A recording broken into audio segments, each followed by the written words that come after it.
नमस्कार दोस्तों, मैं आप सभी का भाई, आप सभी का दोस्त सरवनैन। स्वागत है हमारे और आपके अपने YouTube चैनल PMJ सरवण में। दोस्तों, अगर आप हमारे YouTube चैनल PMJ सरवण पर नए हैं और पहली बार हमारी वीडियोज़ को देख रहे हैं तो आप सभी से बस एक ही निवेदन है कि हमारी वीडियो को लास्ट तक ज़रूर देखना, क्योंकि कुछ हमारे भाई लोग होते हैं कि हमारी वीडियो को बीच में ही स्किप कर देते हैं। उसके बाद उन्हें पूरी कहानी और पूरी बायोग्राफी समझ में नहीं आती। दोस्तों, क्या खूब किसी ने कहा है कि अगर आप जब तक अपनी लाइफ के बारे में कुछ नहीं सोचेंगे, आपकी ज़िंदगी व्यर्थ है। मानो आप एक पशु समान है, यानी ज़िंदगी में अगर आप कुछ कर गुजर नहीं सकते तो आपको मनुष्य बनने का अधिकार और मनुष्य के काबिल आप नहीं हैं। क्योंकि दोस्तों, हम नहीं कह रहे, हर कोई इंसान आज की इस दुनिया में कुछ न कुछ करने को सोच रहा है। कुछ लोग होते हैं कि अपने जीवन को ऐसे ही व्यर्थ कर देते हैं। लेकिन दोस्त, अगर जीवन मिली है तो इस ज़िंदगी में कुछ कर गुजरने की उत्साह ज़रूर रखिए, क्योंकि आप अगर इस जीवन में कुछ कर गुजर जाएंगे तो आपके आने वाली पीढ़ी और आपके बच्चे और आपके घर परिवार कुछ आपके बारे में सोचेंगे। और आप जब यहाँ से विदा हो जाएंगे, इस दुनिया से चले जाएंगे, तो हर कोई इंसान यही कहेगा कि वह क्या कमाल का बंदा था और किस तरह से उन्होंने अपनी पूरी ज़िंदगी लगा दी कमाने में और अपनी अगले आने वाली पीढ़ी को एक अच्छी खासी, बहुत ही ज़्यादा अगली पीढ़ी को एक अच्छी खासी मुकाम पर पहुंचा के चले गए हैं। आज वो इस दुनिया में नहीं है, लेकिन वो बंदा अपने जीवन में और अपनी इस पूरी ज़िंदगी में बहुत ही मेहनत किया और आज वो एक अच्छा इंसान था, भले ही हम लोगों के बीच में नहीं। तो दोस्तों, मुझे उम्मीद है कि आप सब एक अच्छी सी अपनी ज़िंदगी को संवारेंगे और आने वाले भविष्य में अपने भविष्य के बारे में ज़रूर सोचेंगे, अपने बच्चों के बारे में ज़रूर सोचेंगे और अपनी पूरी ज़िंदगी का ख्याल ज़रूर रखेंगे। दोस्तों, क्या ऐसे एक्टर का मैं बात करने जा रहा हूँ जिन्होंने पूरी ज़िंदगी में बहुत ही मेहनत किया और आज वो एक बहुत ही बड़े सुपरस्टार बन चुके हैं। दोस्तों, उनका नाम मनोज बाजपेयी है और मनोज बाजपेयी सर का जन्म 23 अप्रैल 1969 को पंजाब के बिहार चंपारण बेतिया गांव में हुआ था। दोस्तों, एक ब्राह्मण परिवार में उनका जन्म हुआ और उनके माता पिता एक अच्छे खासे किसान थे। उनकी माँ एक अच्छी खासी वाइफ थी। उनके पिता अक्सर खेती किया करते थे। दोस्तों, गरीबी होने के कारण मनोज बाजपेयी सर कुछ ज़्यादा खास अपने जीवन में अपनी ज़िंदगी को ना देख सके और ना ही ज़िंदगी के मज़े ले सके और ना ही ज़्यादा पढ़ सके। दोस्तों, गरीबी एक ऐसी चीज़ होती है कि गरीबी में इंसान को कुछ नहीं दिखता, सिर्फ इंसान को एक ही चीज़ दिखता है और वो दिखता है कि मैं अपनी ज़िंदगी को कैसे चलाऊँ, अपनी ज़िंदगी को कैसे किस तरह से अपने जीवन में खुश रहूँ। क्योंकि दोस्तों, जो गरीब होता है उसे ये नहीं पता होता है कि मैं क्या करूँ। गरीबी से लाचार बंदा कुछ भी करने के लिए तैयार हो जाता है। तो दोस्तों, गरीबी बहुत ही बेकार होती है। उसी तरह मनोज बाजपेयी सर एक गरीब परिवार में उनका जन्म हुआ था और उनकी बचपन से एक सपना हो गया था कि मैं एक दिन बहुत ही अमीर आदमी बनूंगा और एक अच्छा खासा एक्टर बनूंगा और अपने बिहार और चंपारण बेतिया गांव का नाम और ब्राह्मण परिवार का नाम रोशन करूंगा और अपने माता पिता का सर गर्व से ऊंचा रहने दूंगा। कभी अपने माता पिता का सर नीचा नहीं होने दूंगा। तो दोस्तों, बेतिया से एक अच्छे खासे ब्राह्मण परिवार से मनोज बाजपेयी सर बहुत ही अच्छे खासे छोटे से गरीब परिवार से, उनकी कुछ ज़्यादा पढ़ाई लिखाई नहीं हो सकी क्योंकि उनके पिता एक अच्छे खासे किसान थे और माता जी घर पे ही काम किया करती थी। वो 5 भाई बहन हैं। मनोज बाजपेयी 5 भाई बहनों में से दूसरे नंबर पे आते हैं और 4 ही तक उन्होंने गांव में एक झोपड़ी वाले स्कूल में पढ़ाई की और फिर उसके बाद राम जानकी इंटर कॉलेज बेतिया से उन्होंने 11वीं और 12वीं की शिक्षा प्राप्त की। फिर उसके बाद उन्होंने कुछ ज़्यादा अपने बारे में नहीं सोचा और पढ़ाई के बारे में भी कुछ ज़्यादा ख्याल नहीं लिया, क्योंकि गरीबी इतनी थी कि वो इतना ही पढ़ सके थे जितना उनको कहीं भी आने जाने में असमर्थ ना हो और किसी भी चीज़ और किसी भी जगह पर उन्हें कोई भी पर्ची या किसी भी स्टेशन पर उन्हें ये ना लगे कि ये कौन सा जगह है। इतना वो पढ़ लिख चुके थे कि उन्हें आने जाने में कोई दिक्कत ना हो और कोई भी ऐसा काम ना कर सके जो छोटा मोटा काम हो।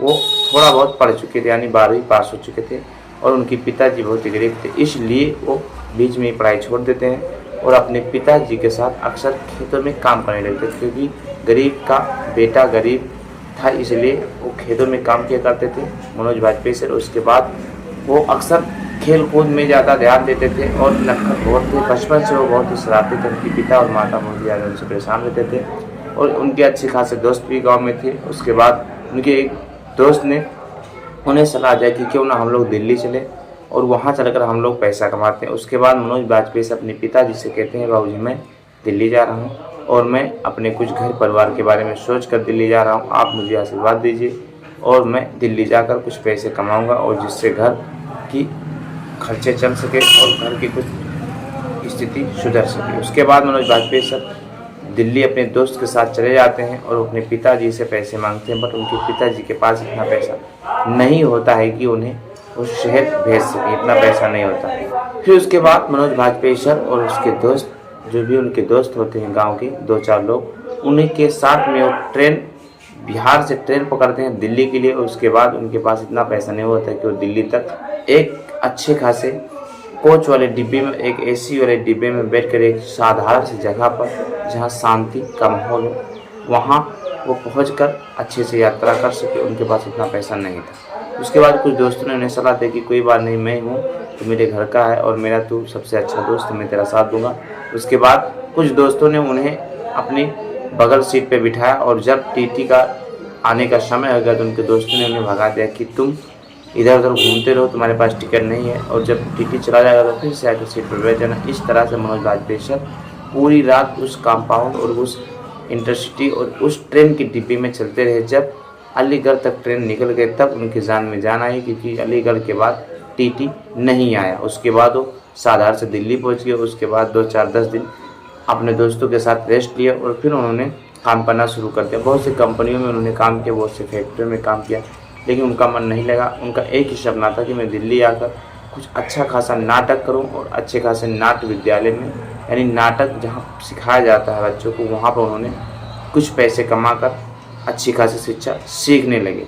शिक्षा सीखने के बाद उन्होंने बहुत से सारे छोटे मोटे किरदार निभाए, लेकिन लोगों ने उन्हें पसंद नहीं किया और बहुत सी जगह पर उन्हें धक्के मार कर बाहर निकाल दिया गया, नौकरियों से भी उन्हें निकाल दिया गया।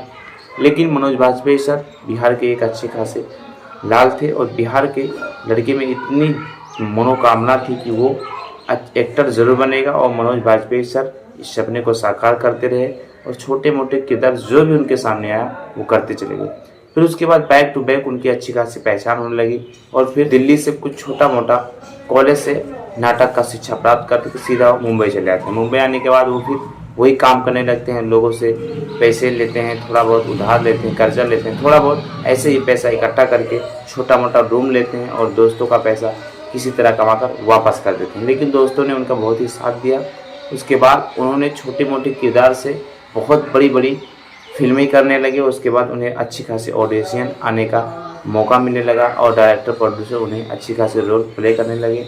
उसके बाद जो भी रोल प्ले करते थे उससे कुछ पैसे कमाते थे, जो कि रूम भाड़ा खर्चा और जो भी होता था अपने कुछ घर पे भी पैसा भेजते थे, क्योंकि घर वाले भी बहुत ही गरीबी में झेल रहे थे, इसलिए वो घर पे भी कुछ पैसा भेजा करते थे।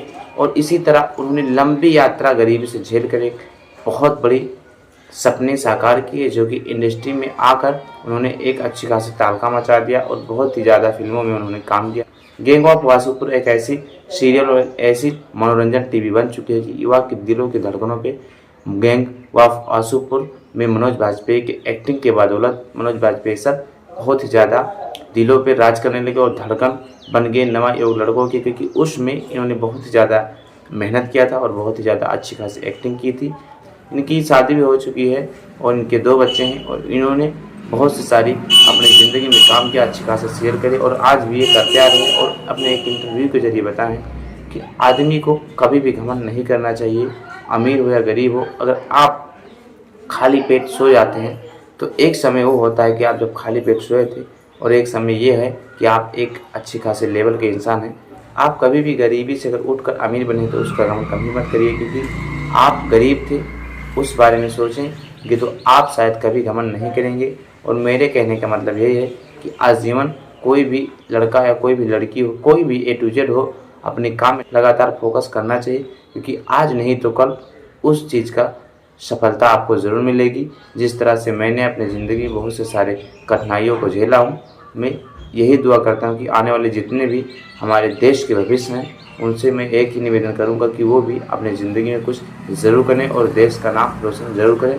हम तो आए दिन अपने इस फिल्मी और अपने इस नाटक और कोई भी मनोरंजन के जरिए मैं आप सभी को हंसाने का प्रयास करता हूं, एक अच्छा खासा संदेश देता हूं अपने नाटक और अपने अभिनय के जरिए।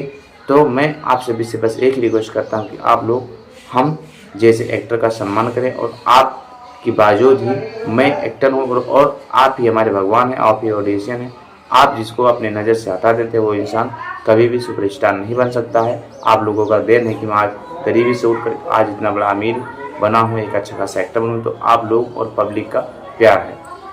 और दोस्तों, मनोज बाजपेयी सर को कार कलेक्शन का बहुत ही ज़्यादा शौक है और बहुत से सारे उन्होंने फिल्में भी कर चुके हैं।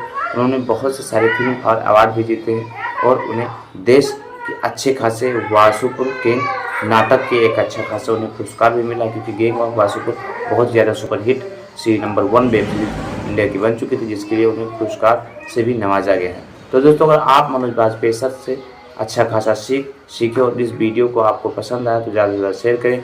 और मनोज बाजपेयी सर को एक अच्छे खासे फैन हैं तो हमारे वीडियो को ज़्यादा से ज़्यादा सपोर्ट करें। आज के वीडियो में बस इतना ही।